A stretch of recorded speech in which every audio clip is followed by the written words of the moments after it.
Welcome back. Do you feel like you're really good at your job but nobody knows who you are? Are you better than everyone else but you just can't get anyone to recognize you? Well, here to help you become a brand that everybody's going to need to work with is South Florida brand expert Jessica Kizorek. Jessica, great to have you on the show. Thanks for having me. How are you? Awesome. You have so much energy right now. Thank you. It's fantastic. It's South Florida. I love know, right? it. How could you not be fired up? All right, so we're going to talk about how people can become brands and live the glorious, wonderful life, everything associated with that. But let's start with you because you've built yourself quite a pretty unique, cool brand. Mm-hmm. So who are you? That was like my Larry King question. Who are you? Well, let me tell you. Yeah. I am a person that has a lot of different facets. I have a background in documentary filmmaking. I speak all the time about using video on the internet to market yourself. I also own a company called Make Them Beg, where we teach women business owners how to really be so irresistible in business that you have people begging to work for you. So we have an online training curriculum. So I'm a lot of things. You know, it's funny, earlier in this show, we had a psychiatrist on and we were talking about the dangers of too much social media and a social media sort of digital dark boycott. But for the purposes of this interview, let's talk about how we can use social media. And how you can use social media strategically. Right. Because I agree that there's too much and we spread ourselves too thin when we don't think about why are we using this particular media. So it's not enough, and correct me if I'm wrong, it's not enough to be good in your field and you know, be sort of content to just, you know, progress. If you want to hit the big time, you've got to be an expert. You've got to be a brand, right? You can't just be that, oh, that guy's good at what he does. No, you got to be bigger than that. You can use the example of a woman making cupcakes, right? A woman making cupcakes out of her kitchen can, you know, she competes with so many different, she's making a chocolate cupcake and she's making this kind of strawberry cupcake or a vanilla cupcake. Then you take a woman who, and we'll talk about this, someone who goes outside and picks a niche. Maybe this woman picks her specialty are ginger carrot cupcakes. Okay. And nobody else is making those particular, so she goes off and she leverages that particular niche so that she can be well known and in fact raise her prices. Right, and now I want a ginger carrot cupcake, so random. I gotta right? go get one actually. All right, so so how do we do that in its sort of full capacity? Like, what are some things that we can do practically to raise our brand awareness, to get people to know who we are and recognize us? There's two different things you need to be thinking about is what are you making today and what are you making this month? It's like your current, what you're bringing in revenue. Money-wise you're talking about. Money-wise. Okay, right. Because this is a segment about business, social media. I want to talk about it from the business perspective. Right. Because we can all mess around on our Facebook page, but ultimately how does it come back to make you more employable, more able to make money? And that's what you really got to think about is how do you use these media most effectively? Okay. And I know that you, by personal example, you've sort of branded yourself to a way that this book is kind of an indication of what we're talking about, and how you've now kind of built up your own brand, and now bigger and better things are happening for you financially, right? Yeah. Well, I knew when I was in college, I started out as a fine arts major, and I had a come to Jesus moment, and I said, I can be an artist, but do I want to be a starving artist, or do I want to be a rich artist? And I made a decision that I wanted to be a rich artist. So I got a business degree. And I really wanted to understand how to be good at the business behind art. So it took me many years to build up my personal brand, to build up a reputation, to build up people know who I am. They talk about me. I've written other books. So now with my most recent book, this is a book about artwork, and it's a book about the kind of pieces that I do specifically. One of my medium is shattered mirrors. Okay.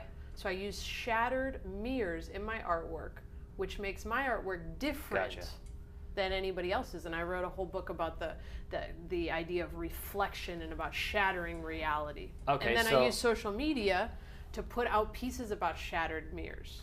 So if I'm kind of grasping this correctly, it sounds like part of it is really finding a niche, right? Yes. Like, okay, you're a great accountant, yes, but what is the one thing that you do that nobody else does? And yes, once you figure that out, then blow it up, yes, right? So for people that aren't going to go back to school and get a master's, people that they can't do it, they won't do it. Practically, how do they do it? What are some creative tips to reinvent yourself? First of all, think about what you want. And that's a step that a lot of people miss out on. They say, oh, I'm already a lawyer. This is the kind of law I do. Well, what kind of lawyer do you want to be? What makes you happy?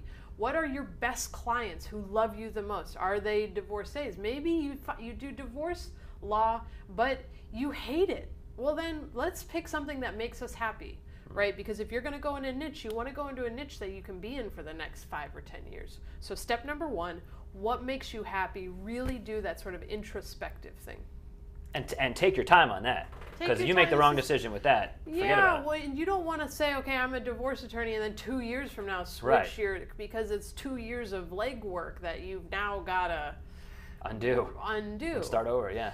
And so the other key thing is you want to figure out which clientele, number 1, has the most money to pay for you, and is the clientele that loves you the most. So don't go into a niche where you're competing against tons of other people. Go into a niche where people are going to appreciate you and they're going to pay you for what you're worth. Do you recommend people talk to someone like a headhunter or something like this? Do you do your own sort of legwork? Do you simply go to Google and figure this out? You know, how do you find out what pays the most and what you might be best at? We've designed a course, my business partner and I, Michelle Villalobos. It's called Make Them Beg. And it's specifically all about how do you create this personal brand? Everything from the strategic of what do I want my life to look like?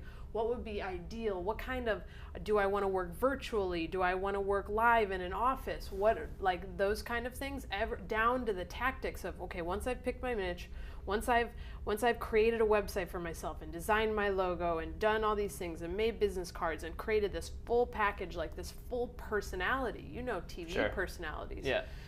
Then how do I, you know, hour 6 of 7 hours is how do I use social media, for instance, to drive home? And how do I, for instance, if I want to be an environmental attorney, how do I go into different LinkedIn groups and start posting inside of environmental attorney groups? And how do I find this person, that person, and ask for introductions and start being strategic about the way that you can data mine inside of social media? It's fascinating. And the last question is the celebrity angle, because I know that you have what's called the celebrity pyramid, right? So you're an artist, so I'll have you sort of paint us a virtual visual picture of your celebrity pyramid. So there's 4 rungs to the celebrity pyramid. At the bottom you have a commodity. Like, for instance, an artist, a painter. They are a commodity because there's so many different painters. Even if they think their work is unique, it's usually not. They're a commodity. So then the next step up from that, and you can apply this to any field, cupcake makers, doctors, lawyers, whatever.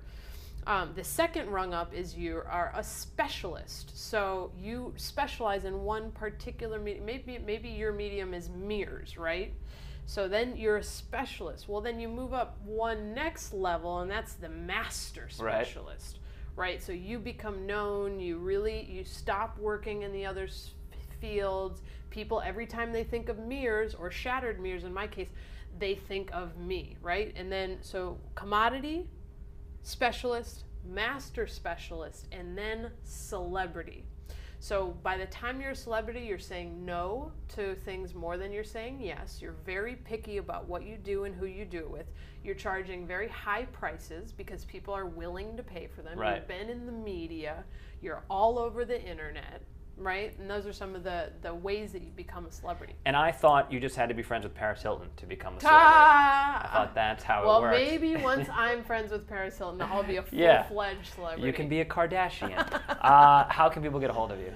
MakeThemBeg.com. That's pretty easy. That's the best way. Fun to have you here. Thank you. It's so exciting, and I feel like I learned more about shattered glass than I've ever known in my life. I know, right? All the best. Good to have you on. Thank you. All right.